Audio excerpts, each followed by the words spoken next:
ഇതാണ് കരിന്നൊച്ചി ഇല. ഇത് പ്രസവക്കാർക്ക് കുറുക്കി കൊടുക്കാനും പച്ചരിക്കകത്ത് കുതിർത്ത് ഇടിച്ച് പുട്ട് പിഴുങ്ങി കൊടുക്കാനും നല്ല ഔഷധമുള്ള ഗുണമുള്ള ഇലയാണിത്. നടുവേദനയ്ക്കും ഒക്കെ കുറുക്കാൻ കൊണ്ട് വന്നതാണ്. ഇലയെല്ലാം പറിച്ച് വൃത്തിയാക്കി കഴുകി വെച്ചിരിക്കുകയാണ്. ഇനി ഇത് മിക്സിയിൽ അരച്ചെടുക്കണം. കരിപ്പോട്ടി അതിന് ചേർക്കാനാണ്, അത് ഉരുക്കാൻ വെക്കണം.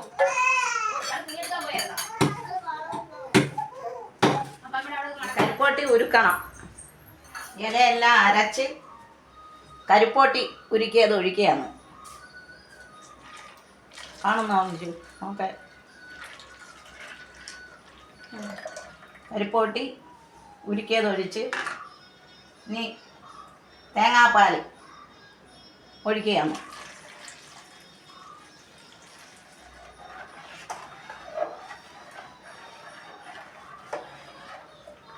ഗ്യാസ് കത്തിച്ച് വെക്കാൻ പോവുകയാണ്.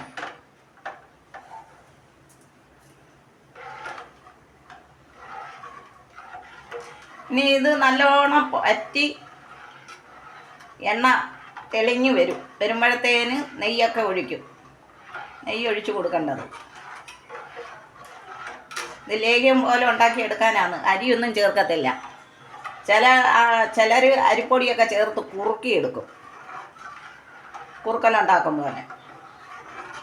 നമ്മൾ ലേഹ്യം പോലെ ഉണ്ടാക്കിയെടുക്കുകയാണ്. ലേഹ്യമെല്ലാം കുറുകി വന്ന്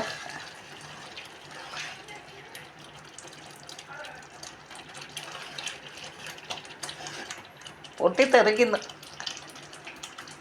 ഇനി നെയ്യ് ഒഴിച്ച് കൊടുക്കുകയാണ്.